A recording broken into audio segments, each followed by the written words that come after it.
Yo! So what's up mga boss? Kumusta? This is Kevsy Moto Vlog. Nagpabalik.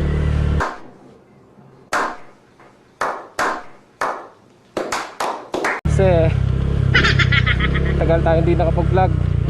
Kasi because of the ECQ. So ngayon nasa GCQ na tayo. And but dito lang tayo sa city namin. So ngayon nagpa-vlog lang ako. Oh, parang umaamod na. What the hell? Nagpa-vlog lang ako kasi yung motor na kapatid ko is pinalagyan niya ng pipe. So umaambon nga.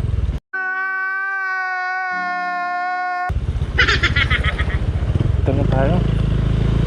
Pinalagyan niya ng pipe. So ayun, re-review lang natin yung sound check at kung maganda ba yung nilagay niyang pipe. So first, tingnan muna natin yung pagkakabit if paano magkabit ng pipe. Pinakabit ko lang sa mekaniko kasi hindi ako marunong at wala akong mga kagamitan. So pumunta na ako sa mekaniko. So yun, and after that is yung nagpakabit ako ng pipe first. Then after nun, yung sound check na tayo, yung price, specification, and yung compatibility ng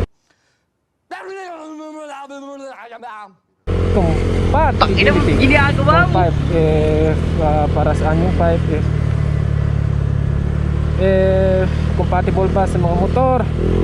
So right now yung gamit ko is Click 125 ng kapatid ko. So check out guys yung paano pagkagabit, okay? Let's go!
A few inches later. Saan kayo pupunta? So yun, yun nakita nyo yung installation of the pipe. It's Exos X6 pipe. Binili lang namin kanina doon sa bago kasi ano talaga yung kapatid ko na bibilin siya. So yun,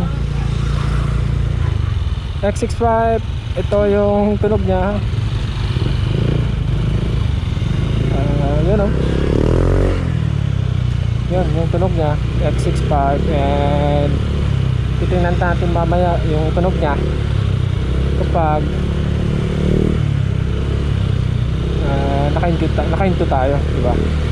So anyways, yung specification niya is compatible siya sa Click na Game Changer 125 saka 150. And yung price niya is bola lang yan. 2,450 dito sa Bago City sa Negros. Chines may vary depende sa location nyo. If sa Manila kayo, I think it's 2,100 lang, pero dito kasi magsiship pa sila, so it's 2,450. May tubo sila na maliit lang.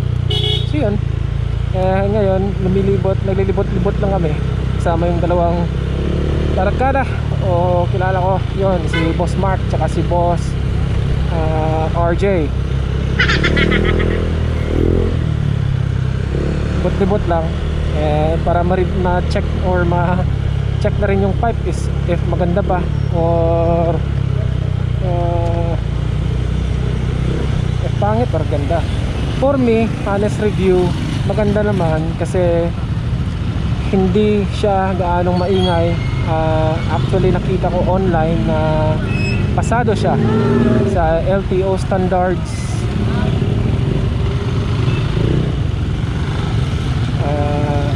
It's around 90 decibel lang yung kanyang ano, so pasado.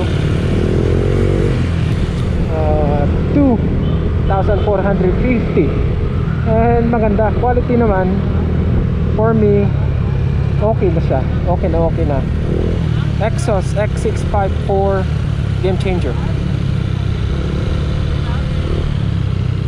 So anyway guys, sana nasa mabuti kayong kalagayan kasi sa pagkakalam ko sa Manila, nasa GC or nasa ECQ pa. Sa mga piling probinsya lang yung GCQ, pero sa mga sa Manila talagang ECQ pa. So ingat-ingat lang, stay safe always kasi hindi natin malalaman yung tinatawag na COVID-19. X6 Exos, ito siya, it's again 2,450. Ito yung tunog niya. Wow! Yan yung tunog ng Exos X6, compatible for click 150 and click 125. Woohoo! Yan, ito yung click 125. Affordable, maganda, and komportable. Pasado sa LTO. All in one na, di ba?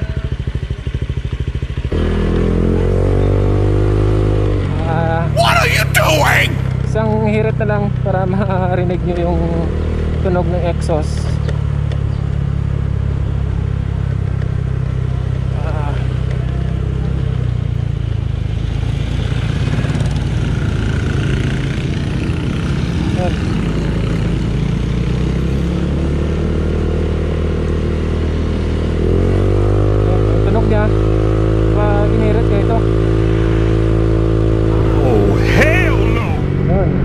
Masyado maingay, diba? Katamtaman lang, pasado sa LTO. Ayan, no? Pag hinihirit,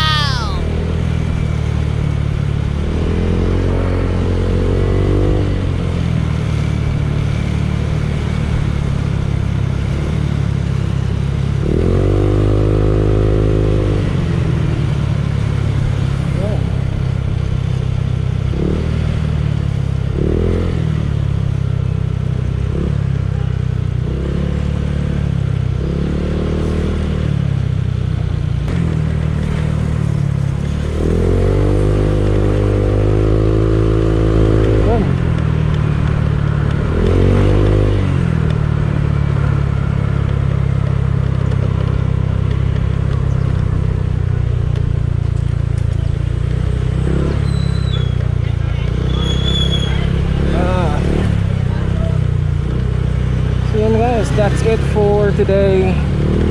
Masaya ako nakapag-vlog ako kasi matagal na tayong hindi nakapag-vlog because of the ECQ or GCQ, yun.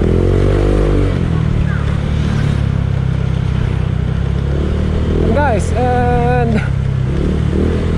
I guess muli next time ulit after ng GCQ or ng COVID-19 natin, vlog tayo ulit, maglibong ride tayo ulit. So guys, again, Don't forget to click subscribe. Hit the bell button. Share my YouTube channel. So yes guys. Thanks so much panonood. This is Kepsi Motovlog again saying stay safe you all guys. Goodbye.